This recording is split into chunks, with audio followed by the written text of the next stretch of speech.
ഇപ്പോൾ ഒരുപക്ഷെ സാനുമാഷ് പറഞ്ഞതുപോലെ സ്വഭാവം കൊണ്ട് മൗനിയും എഴുത്തുകൊണ്ട് വാചാലതയും സൃഷ്ടിച്ച ആ മഹാമേരു എഴുത്തിൻ്റെ ആ മഹാവൻകര വിടവാങ്ങുമ്പോൾ എങ്ങനെയാണ് അത് മലയാളിക്ക് നഷ്ടമാകുന്നത്?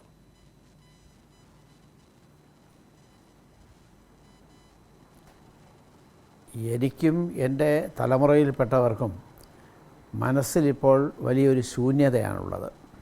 എഴുത്തിൻ്റെ രംഗത്ത് ഏതാണ്ട് രക്ഷകർത്താവ് എന്ന് പറയാവുന്ന വിധത്തിലുള്ള ഒരു വ്യക്തിത്വം, കുലപർവ്വത സമാനമായ ഒരു മഹത് വ്യക്തിത്വം ആയിരുന്നു MT. പല കാര്യങ്ങൾക്കും അദ്ദേഹത്തിലേക്ക് ഓടിച്ചെല്ലുമായിരുന്നു. അങ്ങനെ ചെല്ലാനുള്ള ഒരു അഭയസ്ഥാനം ഇല്ലാതായി എന്നുള്ളതാണ് ഏറ്റവും വലിയ ശൂന്യത സൃഷ്ടിക്കുന്നത്. MT നമുക്ക് എന്ത് നൽകി എന്നുള്ളതാണ് ഇപ്പോൾ താങ്കൾ ചോദിച്ച ചോദ്യം. സത്യത്തിൽ MT മലയാളത്തിൻ്റെ മനസ്സായിരുന്നു. എഴുതി എഴുത്തിലൂടെ തന്നെ മലയാളത്തിൻ്റെ മനസ്സായി രൂപപ്പെട്ട ഒരു സാഹിത്യ വ്യക്തിത്വം. അങ്ങനെ വിശേഷിപ്പിക്കാവുന്ന അധികം വ്യക്തിത്വങ്ങൾ നമുക്ക് എഴുത്തിൻ്റെ രംഗത്തില്ല എന്ന് കൃത്യമായും അറിയാം. നമ്മുടെ മനസ്സിൻ്റെ പ്രതിഫലനമാകുന്ന, നമ്മുടെ സംസ്കാരത്തിൻ്റെ സത്ത ഉൾക്കൊണ്ടുകൊണ്ട് എഴുതുന്ന, നമ്മുടെ കാലത്തിൻ്റെ ഒരു പ്രതിഫലനമാകുന്ന എഴുത്തുകാരൻ, അങ്ങനെയുള്ള എഴുത്തുകാരികളൊക്കെ വളരെ ചുരുങ്ങി വരുന്നൊരു ഘട്ടത്തിലാണ് MTയെപ്പോലെ നമ്മുടെ കാലത്തെ കൃത്യമായി എഴുത്തിൽ അടയാളപ്പെടുത്തിയ, കാലത്തെ എന്നല്ല പറയേണ്ടത്, ആ കാലത്ത് ഉണ്ടായിട്ടുള്ള ഭാവമാറ്റങ്ങളെ എല്ലാം ഒപ്പിയെടുത്ത് സാഹിത്യത്തിൽ അനശ്വരമാക്കി തീർത്ത ഒരു എഴുത്ത്. സത്യത്തിൽ ഒരു ക്രോണോളജി അല്ല, ഒരു ക്രോണിക്കിളറല്ല എഴുത്തുകാരൻ. അതിന് അപ്പുറത്തേക്ക് പോയിട്ട് ഓരോ മാറ്റവും, കാലഘട്ടങ്ങളിലുണ്ടാകുന്ന ഓരോ മാറ്റവും ഏത് വിധത്തിലാണ് വ്യക്തി മനസ്സിനെ, ഏത് വിധത്തിലാണ് സമൂഹ മനസ്സിനെ ഒക്കെ ബാധിക്കുന്നത് എന്നത് സൂക്ഷ്മമായി എഴുത്തിലൂടെ അടയാളപ്പെടുത്തുക. അതാണ് സാഹിത്യകാരൻ ചെയ്യുന്നത്. അത് വളരെ കൃത്യമായിട്ട് ചെയ്തു പോന്ന ഒരാളാണ്. ആ നിലയ്ക്ക് കഴിഞ്ഞ ഒരു 7 പതിറ്റാണ്ട് കൊണ്ട്, ഈ 7 പതിറ്റാണ്ട് കാലത്ത് മലയാള സാഹിത്യത്തിൻ്റെ, എല്ലാവർക്കും അറിയാവുന്നതുപോലെ സാഹിത്യത്തിൽ വിവിധങ്ങളായിട്ടുള്ള ശാഖകളുണ്ട്, വിഭാഗങ്ങളുണ്ട്, റെനറുകളുണ്ട്. അതിനെ എല്ലാം ഉൾക്കൊള്ളുന്ന മലയാള സാഹിത്യത്തിൻ്റെ മുഖ്യ ശീർഷകമായി നിൽക്കാൻ കഴിഞ്ഞ എഴുത്തുകാരനാണ് MT. മറ്റു പല എഴുത്തുകാരിൽ നിന്നും MTയെ വേർതിരിച്ച് വ്യതിരിക്തമായ ഒരു വ്യക്തിത്വത്തിൻ്റെ ഉടമയാക്കി നിർത്തുന്ന പ്രധാനപ്പെട്ട ഘടകം ഇതുതന്നെയാണ്. ഒരു കാലഘട്ടത്തിൻ്റെ തലക്കെട്ട് അങ്ങ് കൊഴിഞ്ഞു വീഴുന്നത് പോലെയാണ് തോന്നുന്നത്. ശ്രീ പ്രഭാവർമ്മ, ഒരുപക്ഷെ താങ്കളും MTയും ഒക്കെ പത്രാധിപന്മാരായിരുന്ന ആളുകളാണ്.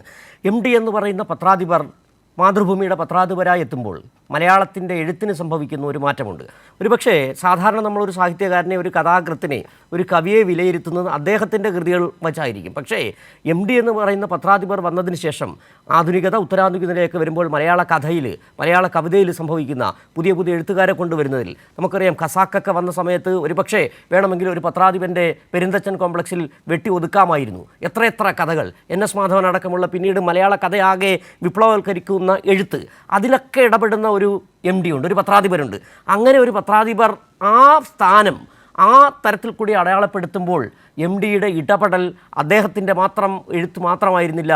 അങ്ങനെ വിവിധ തലങ്ങളിലൂടെ പലരെ കൊണ്ട് എഴുതിപ്പിച്ച് മലയാളികളെ ആകെ വായിപ്പിക്കുന്ന, പുതിയ ഭാഷയുടെ വിസ്മയിപ്പിക്കുന്ന പല ഭാഷാ ശൈലികൾ കൊണ്ടുവരാൻ കൂടി അദ്ദേഹത്തിൻ്റെ ഇടപെടലിലൂടെ കഴിഞ്ഞു. ആ പത്രാധിപരെ കൂടി ഒന്ന് താങ്കൾ അനുസ്മരിക്കണം. താങ്കളും പത്രാധിപരായിരുന്നു.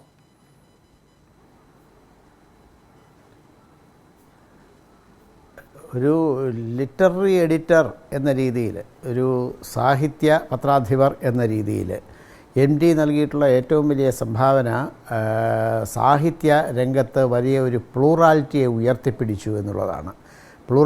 പ്ലൂറാലിറ്റി എന്ന് പറയുമ്പോൾ ഒരു വലിയ ബഹുസ്വരത. സാഹിത്യം എന്ന് പറയുന്നത് ഏകമുഖമായ ഒന്നല്ല, ഒറ്റ ധാര മാത്രമല്ല അതിനുള്ളത്. വിവിധങ്ങളായിട്ടുള്ള, വ്യത്യസ്തങ്ങളായിട്ടുള്ള ധാരകളെയൊക്കെ ഉൾക്കൊള്ളുന്ന ഒന്നാണ് സത്യത്തിൽ ഈ സാഹിത്യം. പലപ്പോഴും ഒരു സാഹിത്യകാരൻ അല്ലെങ്കിൽ സാഹിത്യകാരി പത്രാധിപ സ്ഥാനത്ത് വരുമ്പോൾ സംഭവിക്കുന്നത് എന്താണെന്ന് വെച്ചാൽ, തൻ്റേതായ ഒരു സ്കൂളിനെ മാത്രം പ്രൊമോട്ട് ചെയ്യുക. അതാണ് പലപ്പോഴും ചെയ്യുക. അത് പത്രാധിപരാവണമെന്നില്ല. സാഹിത്യത്തിൽ ഒരു അതോറിറ്റി ആയി കഴിഞ്ഞാൽ ഉടനെ ചെയ്യുന്ന ഒരു കാര്യം എന്താണെന്ന് വെച്ചാൽ തൻ്റെ സ്കൂളിനെ മാത്രം പ്രൊമോട്ട് ചെയ്യുകയും ഇതര സ്കൂളുകളെയൊക്കെ തമസ്കരിക്കുകയുമാണ് ചെയ്യുക. മാതൃഭൂമിയുടെ പത്രാധിപർ എന്ന വിശിഷ്ടമായ ഒരു സ്ഥാനത്ത് ഇരിക്കുന്ന സമയത്ത് MT ഒരിക്കലും ആ രീതിയിലുള്ള ഒരു സമീപനം അനുവർത്തിച്ചില്ല. എന്ന് മാത്രമല്ല, നേരെ മറിച്ച് വിവിധങ്ങളായിട്ടുള്ള, അതായത് തൻ്റെ സാഹിത്യ സങ്കല്പങ്ങൾക്ക് തീർത്തും വിരുദ്ധമായിട്ടുള്ള വ്യത്യസ്തമായിട്ടുള്ള ധാരകളെ, സാഹിത്യ പ്രസ്ഥാനങ്ങളെ ഒക്കെ പ്രൊമോട്ട് ചെയ്യാൻ അദ്ദേഹം തയ്യാറായി. MTയുടെ എഴുത്തിൻ്റെ ശൈലിയെ അല്ല പുരത്തൽ കുഞ്ഞബ്ദുള്ളയുടേത്, അതല്ലെങ്കിൽ NS മാധവൻ്റേത്. അങ്ങനെ വ്യത്യസ്തങ്ങളായിട്ടുള്ള ധാരകളിലൂടെ എഴുതി വന്നവരെയൊക്കെ തന്നെ പ്രൊമോട്ട് ചെയ്യുന്നതിനും അവരെയൊക്കെ സാഹിത്യരംഗത്ത് കൈപിടിച്ചുയർത്തുന്നതിനും അവർക്കെല്ലാം മാതൃഭൂമി ആഴ്ചപ്പതിപ്പിൽ ഇടമുണ്ടാകുന്നു എന്ന് ഉറപ്പാക്കുന്നതിനും അദ്ദേഹം വലിയ ഒരു മുൻകൈ ശ്രമം നടത്തി. അതാണ് മലയാള സാഹിത്യത്തെ പിൽക്കാലത്ത് ഏറ്റവും കൂടുതൽ ബഹുസ്വരമാക്കിയ ഘടകം എന്നെനിക്ക് തോന്നുന്നു. MT സാഹിത്യത്തിൻ്റെ ക്വാളിറ്റിയിൽ വലിയ നിഷ്കർഷ കാട്ടി. അതോടൊപ്പം തന്നെ ഈ വൈവിധ്യത്തിലും അദ്ദേഹം വലിയ നിഷ്കർഷ കാട്ടി. അങ്ങനെ പത്രാധിപസ്ഥാനം വഹിച്ചിട്ടുള്ളവർ നമുക്ക് വളരെ ചുരുക്കമാണ്. എഴുത്തുകാരൻ പത്രാധിപരായാൽ ഉണ്ടാകാവുന്ന ഒരു അപകടം, അതിൻ്റെ സ്പർശം പോലും ഇല്ലാതെ തന്നെ സാഹിത്യ പത്രപ്രവർത്തന രംഗത്ത് നിലകൊള്ളാൻ MTയെ പോലെ ഒരാൾക്ക് സാധിച്ചു. അത് നമ്മുടെ സാഹിത്യത്തെ, നമ്മുടെ ഭാഷയെ, നമ്മുടെ ഭാവുകത്വത്തെ ഒക്കെ നവീകരിക്കുന്നതിലും ശക്തിപ്പെടുത്തുന്നതിലും ഒക്കെ വലിയ പങ്കാണ് വഹിച്ചത്. മറ്റൊരു നിലപാടായിരുന്നു മാതൃഭൂമിയുടെ പത്രാധിപർ എന്ന നിലയ്ക്ക് MT അന്ന് കൈക്കൊണ്ടിരുന്നതെങ്കിൽ നമ്മുടെ സാഹിത്യത്തിൻ്റെ, മലയാള സാഹിത്യത്തിൻ്റെ ഗതി പോലും മറ്റൊരു വിധത്തിലാകുമായിരുന്നു. ആ വിധത്തിൽ ഒരു ഏകതാനതയുടെ വഴിയിലൂടെ വേണമെങ്കിൽ അദ്ദേഹത്തിന് നയിച്ചു കൊണ്ടുപോകാമായിരുന്നു. എന്നാൽ അത് ഭാഷയ്ക്ക് ആപത്തെ ഉണ്ടാക്കൂ, സാഹിത്യത്തിന് ആപത്തെ ഉണ്ടാക്കൂ എന്ന കൃത്യമായ ബോധ്യത്തോടുകൂടി നമ്മുടെ സാഹിത്യത്തിലെ ഈ വൈവിധ്യ സമൃദ്ധിയെ, ഒരു വർണ്ണശബളിമയെ, ബഹുവർണ്ണ ശബളിമയെ അദ്ദേഹം ഉയർത്തിപ്പിടിച്ചു. അതാണ് അദ്ദേഹം സാഹിത്യ പത്രാധിപർ എന്ന നിലയിൽ നൽകിയ ഏറ്റവും വലിയ സംഭാവനകളിലൊന്ന്. മറ്റൊന്ന്, നമ്മുടെ രാജ്യത്തിൻ്റെ പല ഭാഗങ്ങളിലും പല ഭാഷകളിലും എഴുതുന്ന ആളുകളെ കണ്ടെത്തി മാതൃഭൂമി ഇതളിലൂടെ മലയാള വായനാ സമൂഹത്തിന് പരിചയപ്പെടുത്തി. അതുമാത്രമല്ല, സാർവദേശീയ രംഗത്ത് തന്നെ വളരെ ശ്രദ്ധേയരായിട്ടുള്ള എഴുത്തുകാർ, ഈ ദീപ്ത വ്യക്തിത്വങ്ങളെന്നൊക്കെ പറയാവുന്ന തരത്തിലുള്ള ആളുകളെ മലയാള സാഹിത്യ രംഗത്തിന്, മലയാള അനുവാചക സമൂഹത്തിന്, വായനാ സമൂഹത്തിന് പരിചയപ്പെടുത്തുന്നതിൽ അദ്ദേഹം കാണിച്ച വലിയ ഒരു മുൻകൈ. മാർക്വീസിനെയൊക്കെ MT അറിഞ്ഞ ശേഷം മാത്രമേ മലയാളം അറിഞ്ഞിട്ടുള്ളൂ എന്നതാണ് സത്യം. MTയിലൂടെയാണ് മാർക്വീസ് അടക്കമുള്ളവർ മലയാളത്തിലേക്ക് കടന്നു വന്നിട്ടുള്ളത് എന്നുള്ളതാണ് സത്യം. ആ നിലയ്ക്ക് സാഹിത്യത്തിൽ ഒരു സാർവദേശീയത കൊണ്ടുവന്നു, സാഹിത്യത്തിൽ ഒരു ദേശീയതയുടെ എലിമെൻ്റ് കൊണ്ടുവന്നു. ദേശീയ തലത്തിൽ, ഭാഷാതലത്തിൽ, സാഹിത്യതലത്തിലൊക്കെ ഉണ്ടാകേണ്ട ഒരു വർണ്ണവൈവിധ്യം അത് വളരെ കൃത്യമായി ഉറപ്പുവരുത്തുകയും ചെയ്തു. ഇതൊക്കെയാണ് MTയുടെ സാഹിത്യരംഗത്തെ സാഹിത്യ പത്രാധിപർ എന്ന നിലയ്ക്കുള്ള സംഭാവനകളിൽ പ്രധാനപ്പെട്ടതായി എനിക്ക് തോന്നുന്നത്. ശ്രീ പ്രഭാവർമ്മ, ഒരിക്കൽ അപ്പോൾ ഇത് MTയുടെ സംഭാവനകൾ, MTയുടെ നിലപാടുകളെക്കുറിച്ച് നമുക്ക് സംസാരിക്കാതെ പോകാൻ കഴിയുകയുമില്ല. ഈ സംഘപരിവാറിൻ്റെ ഭീഷണി, അപരവിദ്വേഷത്തിൻ്റെ വല്ലാത്ത ഭീഷണി ഈ രാജ്യം നേരിടുന്ന അവസരത്തിൽ പോലും ഒരു സാഹിത്യകാരൻ ഏത് പക്ഷത്ത് നിൽക്കണമെന്നുള്ള കൃത്യമായി മലയാളികൾക്ക് ബോധ്യപ്പെടുത്തിയ ഒരു എഴുത്തുകാരൻ, അദ്ദേഹം സംഘപരിവാറിൻ്റെ ഭീഷണിക്കെതിരെ പല സ്ഥലങ്ങളിൽ, പൊതുവേദികളിൽ പറയുകയും ചെയ്തിട്ടുണ്ട്.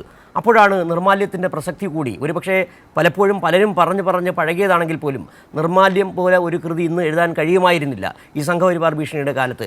പക്ഷേ എഴുത്തുകാരൻ എന്ന് പറഞ്ഞാൽ ഒരു സൈഡ്, ആ എഴുത്തുകാരൻ്റെ പക്ഷം, ആ പക്ഷം അത് ഇവിടുത്തെ ഭൂരിപക്ഷത്തിൻ്റെ, അടിച്ചമർത്തപ്പെടുന്നവൻ്റെ പക്ഷമാണ്, അത് വർഗീയതയ്ക്കെതിരാണ്, ഫാഷിസത്തിനെതിരാണെന്ന് കൃത്യമായി നിലപാടുകളിലൂടെ, എഴുത്തിലൂടെ, പറച്ചിലൂടെ, പ്രസംഗത്തിലൂടെ MT നമുക്ക് ബോധ്യപ്പെടുത്തി തരികയും ചെയ്തു.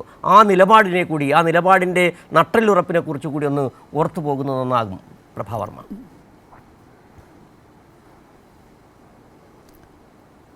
സാഹിത്യ ജീവിതത്തിലും സാമൂഹ്യ ജീവിതത്തിലും ഒരുപോലെ ഈ വിധത്തിലുള്ള ഉൽപ്പതിഷ്ണുത്വത്തിൻ്റേതായ സാമൂഹ്യ പ്രതിബദ്ധതയുടേതായ നിലപാട് കൈക്കൊണ്ടിട്ടുള്ള ആളാണ് MT. MTയുടെ പ്രതിബദ്ധത എന്ന് പറയുമ്പോൾ അത് ഏതെങ്കിലും ഒരു രാഷ്ട്രീയ പാർട്ടിയോടുള്ള പ്രതിബദ്ധതയല്ല. ഏതെങ്കിലും ഒരു സവിശേഷ പ്രത്യയ ശാസ്ത്രത്തോടുള്ള പ്രതിബദ്ധതയും അല്ല. അതിനപ്പുറത്തുള്ള വിശാലമായൊരു മാനവികതയോടുള്ള പ്രതിബദ്ധതയായിരുന്നു അത്. ആ മാനവികതയോടുള്ള പ്രതിബദ്ധതയെ എഴുത്തുകാരന് സത്യത്തിൽ ആവശ്യമുള്ളൂ. ആ മാനവികതയോടുള്ള പ്രതിബദ്ധതയുണ്ടായാൽ തന്നെ മാനവികതയ്ക്കെതിരായിട്ടുള്ള ഏത് വിധ്വംസക നീക്കത്തെയും എതിർക്കാൻ ഉള്ള ശക്തി, ധൈര്യം ആ എഴുത്തുകാരനുണ്ടാവും. ആ നിലയ്ക്കുള്ള ഒരു ധൈര്യമാണ് എം ടിയിൽ എപ്പോഴും പ്രകടമായത് എന്നെനിക്ക് തോന്നുന്നു.